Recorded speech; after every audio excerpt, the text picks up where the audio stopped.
요한계시록 2장 18절에서 29절의 말씀 우리 한 절씩 함께 읽겠습니다. 두아디라 교회의 사자에게 편지하라. 그 눈이 불꽃 같고 그 발이 빛나 주석과 같은 하나님의 아들이 이르시되 내가 내 사업과 사랑과 믿음과 섬김과 인내를 아노니 내 나중 행위가 처음 것보다 많도다. 그러나 내가 책명할 일이 있노라. 자칭 선지자라 하는 여자 이세벨을 내가 용납함이니 그가 내 종들을 가르쳐 꾀어 행음하게 하고 우상의 제물을 먹게 하는도다. 또 내가 그에게 회개할 기회를 주었으되 자기의 음행을 회개하고자 하지 아니하는도다. 볼지어다 내가 그를 침상에 던질 터이요 또 그와 더불어 간음하는 자들도 만일 그의 행위를 회개하지 아니하면 큰 환난 가운데에 던지고 또 내가 사망으로 그의 자녀를 죽이리니 모든 교회가 나는 사람의 뜻과 마음을 살피는 자인 줄 알지라. 내가 너희 각 사람의 행위대로 갚아주리라. 두아디라에 남아있어 이 교훈을 받지 아니하고 소위 사탄의 깊은 것을 알지 못하는 너희에게 말하노니 다른 짐으로 너희에게 지울 것은 없노라. 다만 너희에게 있는 것을 내가 올 때까지 굳게 붙잡으라. 이기는 자와 끝까지 내 일을 지키는 그에게 만국을 다스리는 권세를 주리니 그가 철장을 가지고 그들을 다스려 질그릇 깨뜨리는 것과 같이 하리라. 나도 내 아버지께 받은 것이 그러하니라. 또 내가 또 그에게 새벽별을 주리라. 귀 있는 자는 성령이 그 교회들에게 하시는 말씀을 들을지어다. 아멘. 요한계시록에 기록된 7교회 중 네 번째 교회는 두아디라 교회입니다. 두아디라는 버가모에서 동쪽으로 약 64km 떨어진 곳에 있는 도시로 두아디라는 빌립보에서 바울을 만났던 그래서 신자가 되었던 루디아가 자신의 근거지인 두아디아로 가서 세웠다라고 알려져 있습니다. 사도행전 16장 14절에 그 이야기가 나오죠. 두아디라시에 있는 자색 옷감 장사로서 하나님을 섬기는 루디아라 하는 한 여자가 말을 듣고 있을 때 주께서 그 마음을 열어 바울의 말을 따르게 하신지라. 사도행전은 루디아의 직업을 자색 옷감 장사라고 소개하고 있죠. 당시의 자색, 그러니까 자주색은 황제의 색이었습니다. 그래서 자색 옷감을 사는 사람들은 로마 황제나 또 그 측근의 귀족들이었습니다. 그러니까 아주 비싼 고급 옷감이었던 겁니다. 요즘으로 하면 샤넬, 루이비통 이런 겁니다. 바로 그런 자색 옷감의 생산지가 루아디라였던 거죠. 그러니까 두아디라는 섬유 산업이 발달한 도시였다라고 알 수 있습니다. 뿐만 아니라 두아디라에는 철강 산업도 발달했는데 특히 로마 군인들이 제일 좋아하는 고급 무기를 생산하는 그런 곳이었다고 합니다.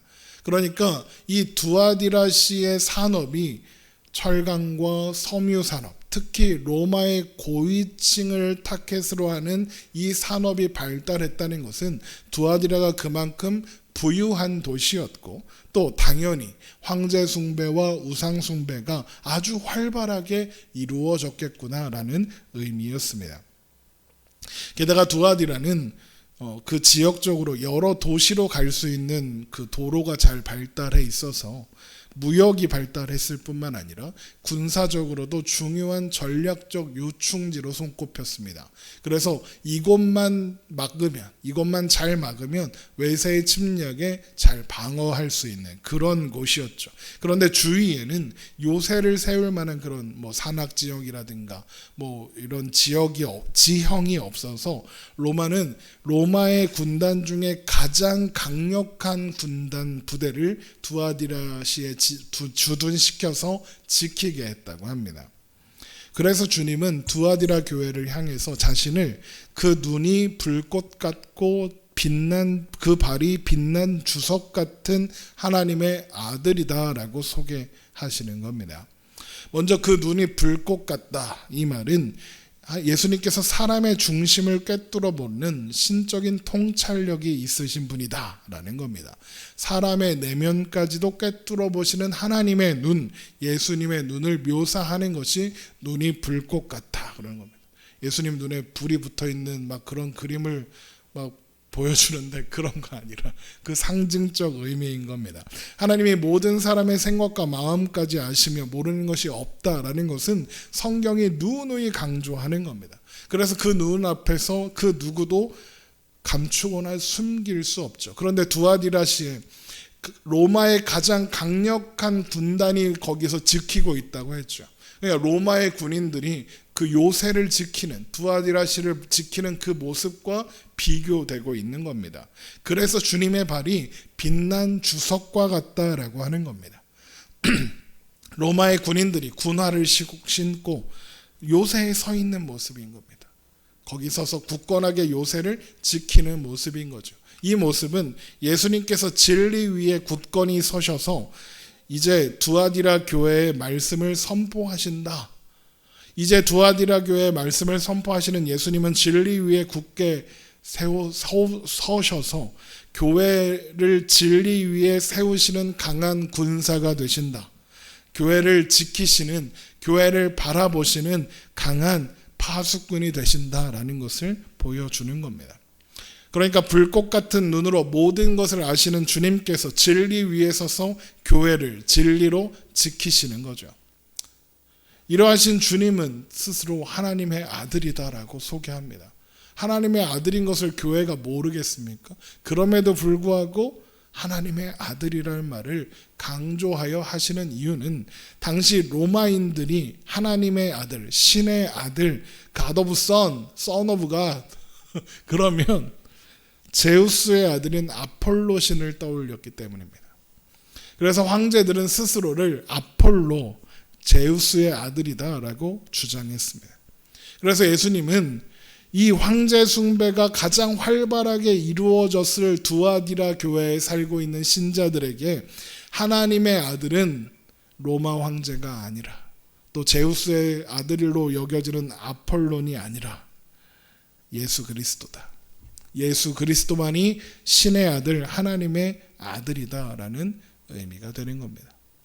자, 그런데 이런 두아디라 교회에 대한 예수님의 소개를 보자면 지금 예수님께서 두아디라 교회에 하려는 말씀이 무엇인지 대략 짐작할 수 있습니다. 바로 하나님의 아들이신 예수님께서 불꽃과 같은 눈으로 두아디라 교회의 중심을 살펴야겠다는 겁니다. 또 그 중심을 살핀 다음에 어떻게 하느냐? 주석과 같은 발로 그들의 중심을 진리 위에 바로 세워야겠다라는 겁니다. 그러면 예수님께서 중심을 살피고 중심을 제대로 세워야겠다. 이 말은 무슨 뜻입니까?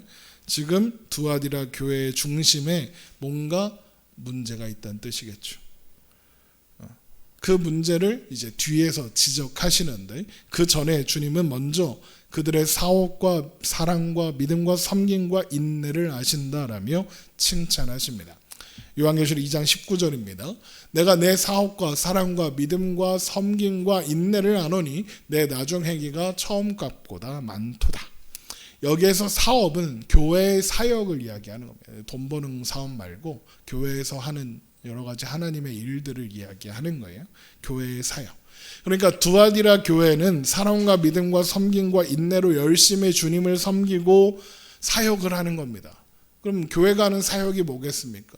교회를 섬기고 이웃을 섬기고 구제하고 돕고 전도하고 이런 여러 가지 모든 일들을 열심히 하는 교회인 겁니다. 그런데 주님이 뭐라고 하시느냐?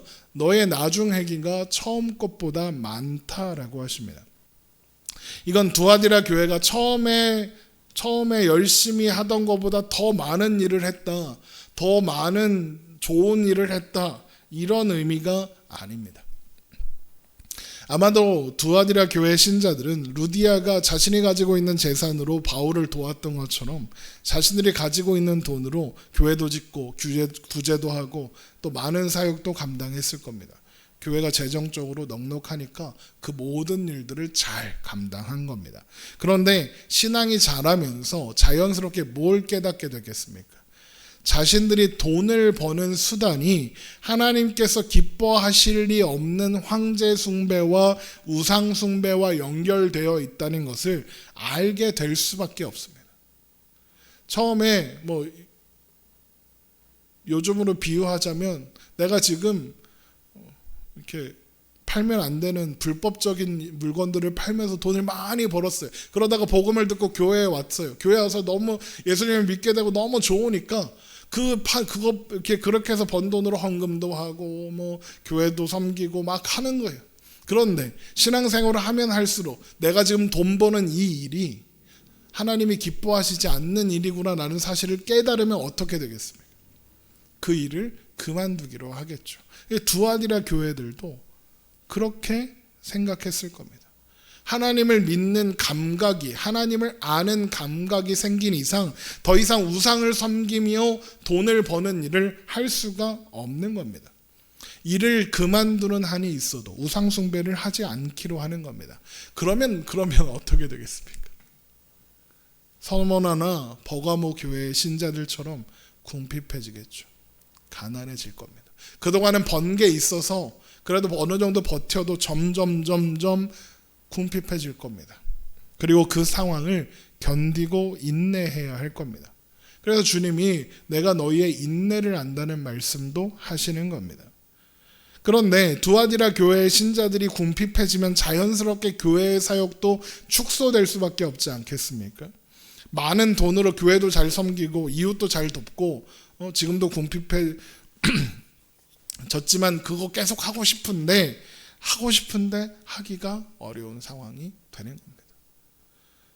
지금은 요양원에 계시지만 저희 교회 장로님이 한 분 계세요. 장두성 장로님이라고 요양원에 계시는데 이분이 한때 안산에서 무척 이렇게 잘 나가던 병원을 하셨어요.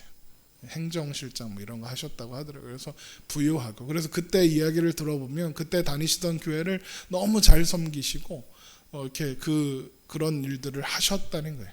그런데 이제 지금은 아프시고 또 그런 사업들도 IMF나 이런 것들로 잘 안 되면서 이제 그런 걸로 교회를 섬기기는 어려워지신 거죠. 그래서 그 아쉬움을 늘 얘기하세요.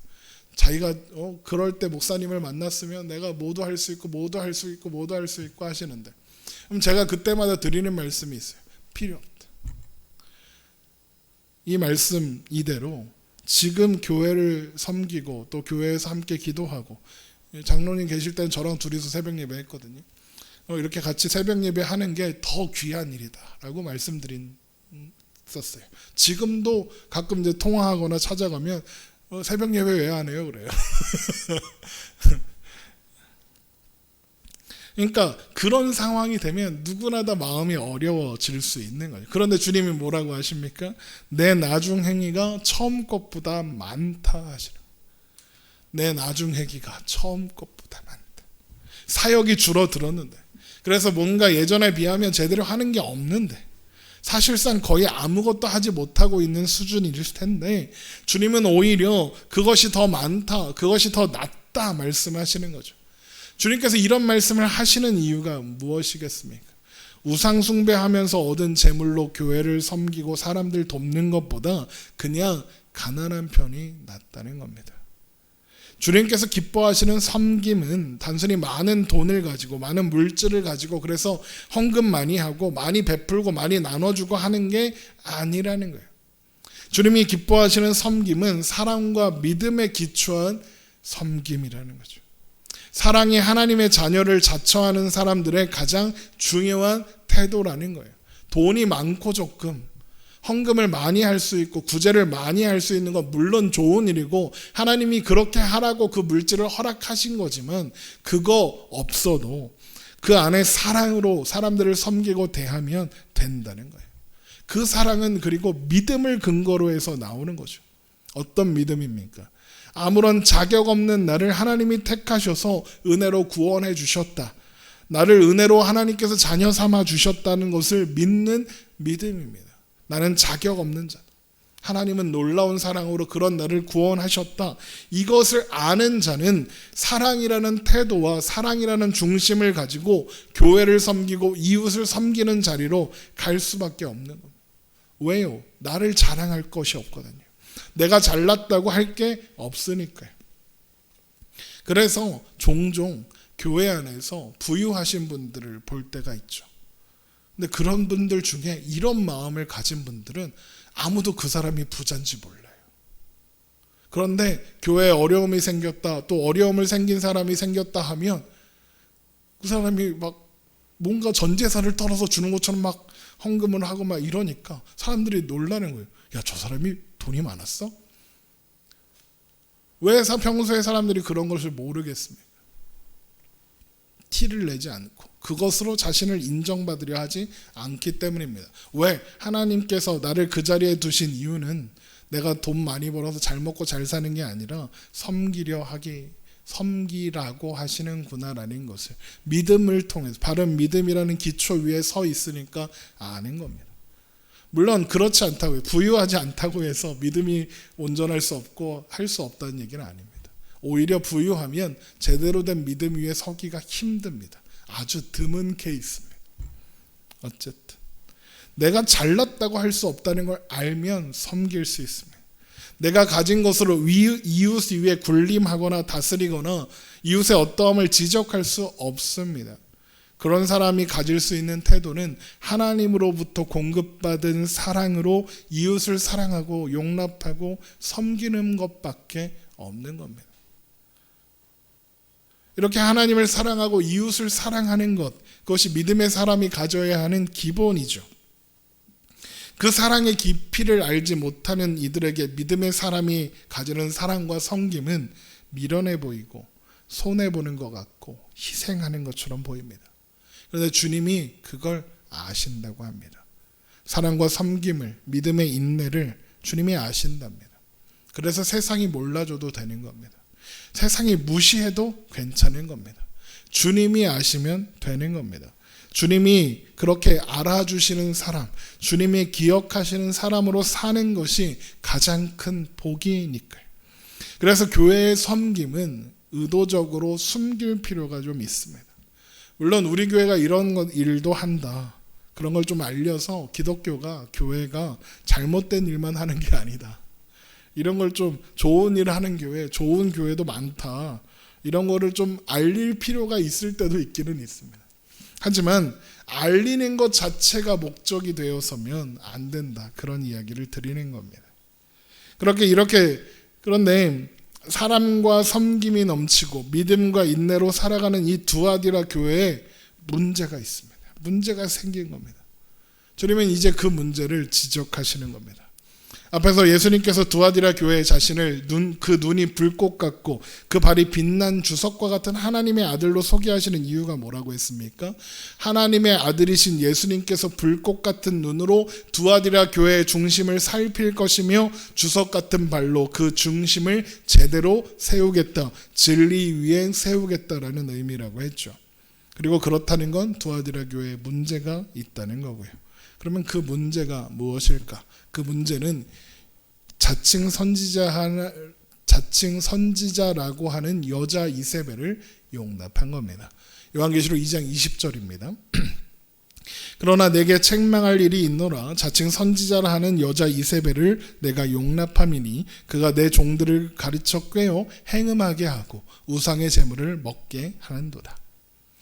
두아디라 교회의 신자들이 용납했다는 이세벨은 잘못된 가르침으로 신자들을 깨워 행음하게 하고 우상의 제물을 먹게 했다는 겁니다.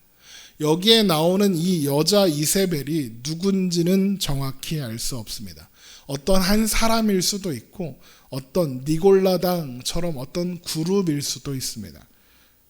분명한 건 이 이세벨은 지도자 행세를 하면서 진리가 아닌 걸 거짓 가르침으로 사람들을 미혹하고 속였다는 겁니다.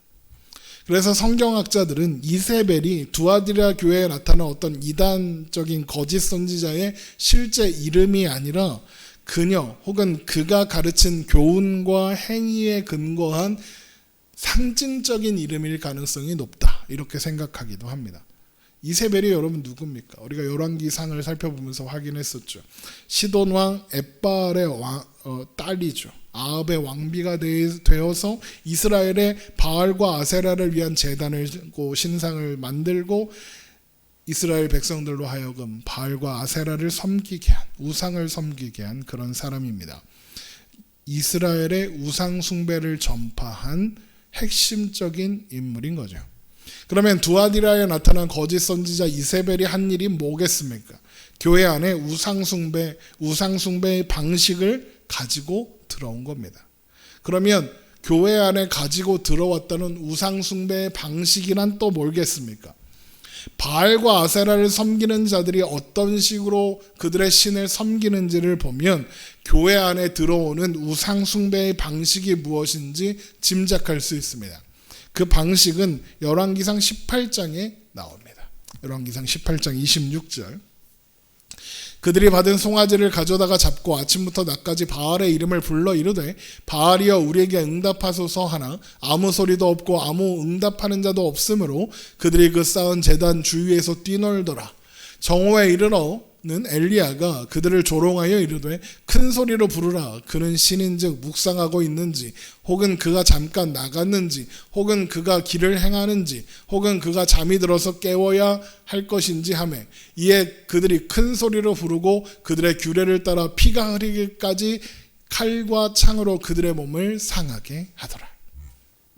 엘리야가 바알 선지자들과 벌였던 갈멜산 전투의 한 장면이죠. 이때 바알의 선지자들이 하는 일을 보면 제단 앞에서 바알의 이름을 부르며 노래하고 춤을 추며 뛰놉니다. 그런데 그것만으로 아무 응답이 없으니까 더 큰 소리로 바알을 부르며 스스로의 몸을 상하게 하고 피를 흘리며 피를 뿌리며 합니다. 그러니까 영화나 드라마에서 무당들이 막 굿하면서 막 춤추고 막 작두를 타고 막 피를 내는데 안 아픈 것 같고 막 그런 모습을 상상하면 되는 겁니다. 그러니까 지금 이 사람들은 신의 응답을 받아 자신들의 목적을 이루기 위해서 다른 누구보다 열정과 열심으로 최선을 다하고 있는 겁니다. 그런데 이런 모습을 상상하면 솔직히 좀 소름이 돋습니다. 왜냐하면 그 모습이 오늘날의 한국 교회에서 인기 있는 예배의 모습과 너무 닮아 있기 때문에 그렇습니다. 하나님 앞에서 찬양하며 춤을 추고 헌금을 하고 헌신을 하며 큰 소리로 하나님을 부릅니다. 누가 더 큰 목소리로 부르는가를 경쟁하는 것처럼 하는 것 같습니다. 그런데 그렇게 간절하게 부르짖는 기도 제목이라는 게 뭐죠? 내가 원하는 거죠. 내가 바라는 것, 내 욕망을 채워달라는 것. 돈 많이 벌고 좋은 대학 가고 성공하게 해달라고 그렇게 애타게 부르짖습니다. 지금 요즘에 저 서울 강남이나 그 파락군 그쪽에 가면 새벽 예배에 사람들이 그렇게 많이 나온답니다. 왜 그렇습니까? 왜 그렇게 많이 나오기 시작했을까요? 라고 물어봤더니 그 교회 목사님이 저한테 해준 얘기가 다들 기도 제목이 하나라는 거예요. 아파트 값이 떨어졌다는 거죠.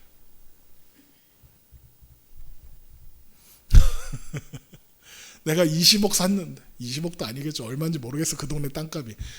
내가 지금 20억에 샀는데 10억밖에 안 됐어. 이게 지금 40억 될 줄 알고 샀는데 이게 10억 되고 난 망했다고 하나님 달려달라고 도와달라고 그렇게 막 울면서 울고불고 난리래요. 갈멜산에서 바알 선지자들이 그거 했어요. 우상숭배라고 해서 뭔가 대단하고 특별한 게 아닙니다. 하나님의 마음과 뜻과 생각, 말씀과는 상관없이 내 뜻, 내 계획, 내 목적, 내 생각만 있는 것. 그것만 이루어 달라고 하는 게, 그래서 그걸 위해서 종교적 열심을 내는 게 우상숭배입니다. 하나님을 섬긴다고 말은 하지만 실상은 재물을 섬기고 성공을 섬기고 명예를 섬기는 겁니다. 이것 때문에 한국 교회가 빛을 잃은 겁니다. 그래서 큰 교회는 많은데 하나님을 아는 지식에 관심이 있는 사람은 적습니다. 하나님을 알고 하나님의 뜻을 아는 데에는 관심이 없습니다. 대신 어떻게 해서든지 많은 사람을 모아서 세상에 영향력을 확보하고 싶어 합니다. 잘 되는 게 하나님 뜻이다. 성공하는 게 하나님께 영광 돌리는 길이다. 돈 많이 벌어서 헌금하고 그 돈으로 좋은 일 많이 하면 하나님이 복 주신다.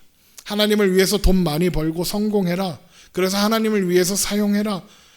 많이 들어본 얘기죠. 그런데 여러분, 이게 이세벨의 교훈인 겁니다. 이세벨의 행위인 거고요. 돈 많이 버는 게 하나님께 영광 돌리는 거다. 돈 많이 벌어서 교회를 열심히 하자. 우리가 언제부터 이렇게 궁핍하게 살았냐. 교회 돈 많이 헌금해서 예전처럼 더 많은 섬김을 하자. 그러려면 길드에 가입해야 되네. 아이고, 그러면 뭐 가입할 수 있지. 길드에서 우상숭배를 요구해? 하면 되지. 평일에는 길드원으로 열심히 일해서 돈 많이 벌고 주일에 교회 와서 헌금 많이 하자. 그러면 되지 않니? 그러면 하나님이 더 기뻐하실 거다. 헌금만 많이 하면, 돈 많이 내면, 더 많은 일을 하면 하나님이 기뻐하신다. 거짓 선지자 이세벨의 교훈이 이거예요. 세상의 염려와 재물의 유혹으로 신자를 말씀에서, 진리에서 멀어지게 하는 거예요. 이걸 오늘날의 기복신앙, 번영주의 신앙이라고 해요. 번영을 섬기게 하는 거죠. 아마도 이세벨로 불리는 그 사람은 막 방언도 하고 막 예언도 하고 막 기적을 행하고 이런 거 했을지도 모릅니다. 그리고 그걸 근거로 해서 내가 옳다고 주장했을 겁니다. 요즘에 유튜브에 그런 인간들이 얼마나 넘치는지 몰라요. 모니터에 손대라고 하고 카메라에 손을 대고 기도하는 거예요. 자기랑 모니터에 손 얹어서 이게 닿으면 성령이 전이 돼서 하나님을 아주 개똥으로 보는 거죠. 그런데 그런 건요, 무당도 해요. 무당이 훨씬 잘해요. 여러분, 무당이 방언하는 거 보신 적 있으세요? 무당 방언 겁나 잘해요. 무당이요, 예언도 하잖아요. 작두도 타요. 야, 그게 어떻게 타냐, 그거를. 방언을 하고 예언을 하고 은사를 드러내면서 그럴듯한 말을 하면 사람들이 속아요. 그게 하나님의 능력이고 말씀인 줄 알죠. 아니에요. 아무리 대단한 예언과 은사가 나타나도, 아무리 그럴듯한 말을 해도, 하나님, 성령님 막 이런 얘기해도, 성경 구절을 막 하나도 막힘없이 다 외워서 막 줄줄줄줄 나열해도, 막 열정적으로 그렇게 설교를 해도, 성경에 없는 말을 하고 성경하고 틀린 말을 하면 그건 틀린 거예요. 십자가를 들고 세상에서 번영을 이루어라. 거짓말입니다. 십자가를 들고 세상을 정복해라. 십자가를 들고 가서 이스라엘을 때려 부셔라. 유대인들을 물리쳐라. 거짓말입니다. 십자가를 들고 저 부처상을 부셔버려라. 뻥입니다. 틀린 말입니다. 하나님이 언제 돈과 명예와 성공을 가져오라고 하셨습니까? 하나님 그런 걸로 영광받지 않으십니다. 우상을 섬겨 번 돈으로 하나님 섬기라고 하지 않으십니다. 두아디라 교회도 이세벨의 미혹을 받기 전에는 그거 잘 알았습니다.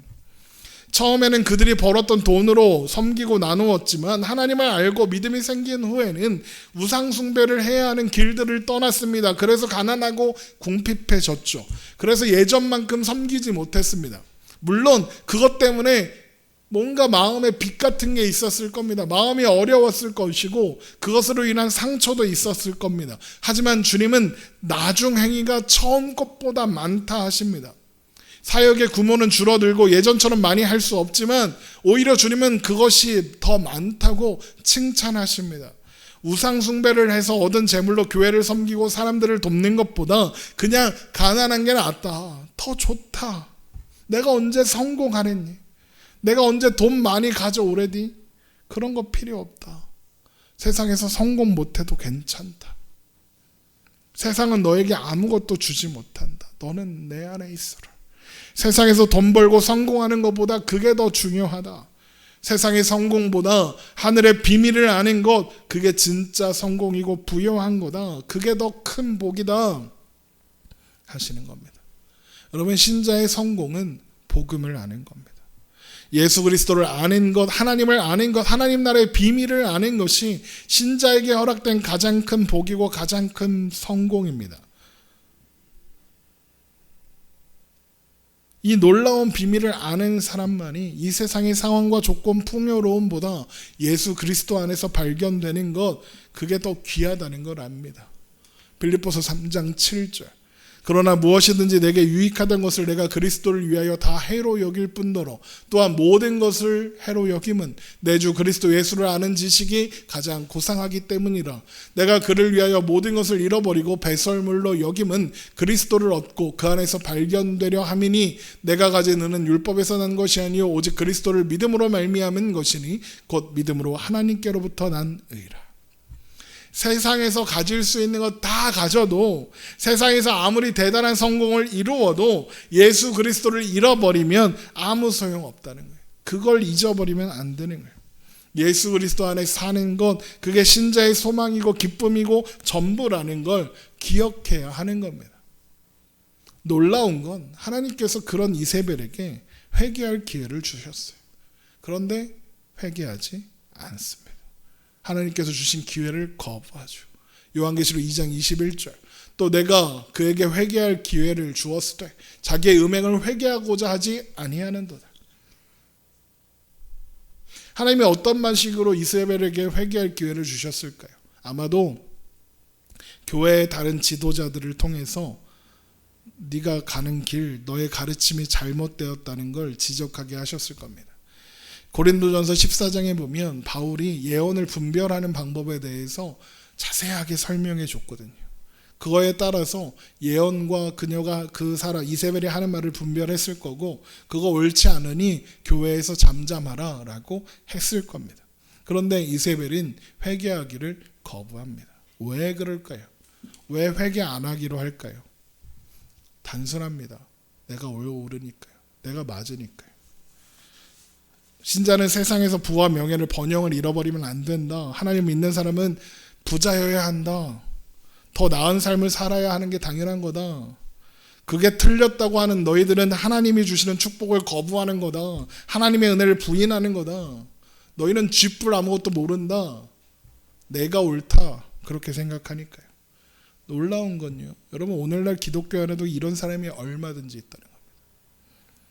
그런 사상의 흐름을 기복주의, 번영주의라고 부른다고 했죠. 이런 신학을 가진 사람들은 그게 틀렸다고 얘기해도 받아들이지 않습니다. 그들은 기록된 하나님의 말씀인 성경보다 자신들의 생각과 판단이 옳다고 주장합니다. 여러분, 자신이 하나님보다 옳다, 내가 하나님보다 지혜롭다, 내가 하나님보다 더 잘한다, 그게 선악과 따먹은 아담이 한 일입니다. 자신이 옳다고 생각하며 나는 틀리지 않는다고 믿는 사람들은 회개할 기회가 있어도 아무리 설득해도 돌이키지 않습니다. 나는 절대 안 틀리다고 생각합니다. 여러분 잊지 마십시오. 사람은 언제나 틀립니다. 좀 과장되게 말하면 사람은 다 틀립니다. 맞는 게 하나도 없어. 아무것도 하지 마. 약간 그 정도입니다. 그래서 하나님 앞에 사람은 언제나 겸손해야 하는 겁니다. 나는 언제나 틀린 존재다. 하나님만이 옳으시다. 하나님께서 틀렸다고 하시면 그건 틀린 거고, 내가 옳다고 주장하는 건 다 틀린 거다. 하나님만이 옳으시다. 이걸 알고, 그래서 자신의 한계를 인정하는 사람만이 하나님이 회개하라 하실 때 회개하는 겁니다. 그런데 문제는 그 회개할 기회가 무한하지 않다는 겁니다. 하나님께서 심판하시기로 정할 때가 되면 다시는 회개할 기회가 없을 거고 영원한 심판을 받고 영벌을 받게 될 겁니다. 우리는 이세벨의 최후와 또 그녀를 추종하던 아합의 최후가 어땠는지 알고 있습니다. 엘리야를 핍박하고 죽이겠다고 막 하죠. 그런 이세벨과 아합에게 하나님이 엘리야를 통해 회개할 기회를 계속 주시지 않습니까? 그런데 어떻게 됩니까? 회개하지 않습니다. 결국에는 죽어서 개에 먹이게 됩니다. 어쩌면 두아디라 교회에 있는 이 거짓 선지자를 이세벨이다라고 주님께서 말씀하시는 건 이런 결론이 그에게 예정되어 있다라는 걸 경고하시기 위한 방법일지도 모르겠습니다. 철저하게 심판하겠다. 그래서 뭐라고 하시느냐? 네가 좋아하는 그 침상에 던지겠다. 볼지어다 내가 그를 침상에 던질 때. 여기서 침상은 영구차에 있는 영구차의 그 침상을 가리키는 겁니다. 화려하게 막 이렇게 꾸며놓은, 그런데 거기 안에는 썩어질 수밖에 없는 시체만 들어있는 겁니다. 또 이세벨과 간음하고도 회개하지 않는 자들을 큰 환난으로 던지시는데 어떻게 하시느냐? 사망으로 그의 자녀들을 죽이시겠답니다. 그의 심판, 이런 심판의 예고는 무슨 뜻이냐? 이세벨의 교훈을 따른 이유와 목적이 그대로 실현되는 걸 보지 못할 거다, 이런 의미입니다. 여러분, 사람들이 왜 이세벨의 교훈을 따르겠습니까? 왜 번영신학과 기복주의를 따를까요? 얻고 싶은 게 있어서 그렇습니다. 돈 많이 벌고 성공하고 싶어서 그렇습니다. 왜요? 왜 성공하고 싶죠? 두 가지입니다. 내가 잘 되는 것, 두 번째 내 자식이 잘 되는 것. 이 두 가지 때문입니다. 주님이 뭐라고 하시죠? 내 자녀를 사망에 던지겠다. 주님이 그거 안 되게 하시겠다 하시는 겁니다. 그거 얻지 못할 거다 그러는 겁니다. 이렇게 저렇게 해야 복을 받는다, 이렇게 저렇게 해야 자녀가 성공한다, 그 말에 속아서 백 읽기도 하고 대출까지 받아서 헌금하는 사람들도 있던데, 그런 사람들이 정말 성공하고 잘 되고 자녀가 좋은 대학 가고 할까요? 아니요. 헌금하겠다고 받은 대출 이자 내느냐고, 또 그 열심을 내느냐고 일할 시간이 줄어서 벌이가 더 줄어들고 더 가난해져요. 그렇게 해서 자녀가 좋은 대학 간 사람이 있냐? 뭐 있을 수도 있죠. 그런데 그 자녀가 그렇게 해서 좋은 대학 갔는데 교회 나오고 하나님 믿고 신앙생활을 잘하고 있나? 데려와 보세요. 있으면. 본 적이 없어요. 좋은 대학은 갔고 좋은 회사에 취직을 했는데 하나님을 부인한다, 신앙생활을 안 한다. 그게 여러분 복입니까? 종교적 열심은 마약처럼 행복을 주는 것 같지만 그 영혼을 갉아먹고 해칠 뿐입니다. 내가 성공해서 고급차를 탄다. 아니, 너는 관에 있는 거야. 영구차 타고 있는 거예요. 하나님은 겉으로 보이는 활동이나 사역이나 사업 그런 거 보지 않으십니다. 중심을 기뻐하십니다. 중심을 보십니다. 하나님은 사람의 뜻과 마음, 중심을 살피시는 분입니다. 나는 모든 교회가 나는 사람의 뜻과 마음을 살피는 자인 줄 알지라. 그래서 이렇게 말씀하시는 겁니다. 하나님은 돈 많이 벌어서 하나님께 많이 드리는 것보다 가난해도 하나님 안에 살아가는 사람을 기뻐하십니다. 누가복음 6장 20절, 예수께서 눈을 들어 제자들을 보고 이르시되 너희 가난한 자는 복이 있나니 하나님의 나라가 너희 것이며. 하나님은 성공하고 또 유명해져서 막 TV 나와서 하나님께 영광 돌립니다 한마디 하는 것보다 그 삶의 자리에서 하나님과 동행하며 사는 것으로 먹고 마시는 것을 하나님과 함께 하는 그 사람을 더 기뻐하시고 그것을 통해 더 큰 영광을 받으십니다. 그런즉 너희가 먹든지 마시든지 무엇을 하든지 다 하나님의 영광을 위하여 하라. 악인의 장막에 거하는 것보다 하나님 집 문지기로 사는 게 복입니다. 하나님과 함께 사는 게 축복입니다. 시편 84편 10절, 주의 궁정에서의 한날이 다른 곳에서의 첫날보다 나은즉 악인의 장막에 사는 것보다 내 하나님 성전 문지기로 있는 것이 좋사오니 여호와 하나님은 해요 방패이시라. 여호께서 은혜와 영화를 주시며 정직하게 행하는 자에게 좋은 것을 아끼지 아니하실 것임이니이다. 하나님 안에 사는 것이 이 세상 그 무엇과도 바꿀 수 없는 가장 큰 복입니다. 주님은 바로 그런 사람들, 이세벨의 달콤한 미혹에도 불구하고 이세벨의 교훈을 따르지 않고 세상과 타협하지 않고 궁핍과 어려움 속에서도 진리를 지키는 사람들에게 다른 짐을 지울 것이 없다 하십니다.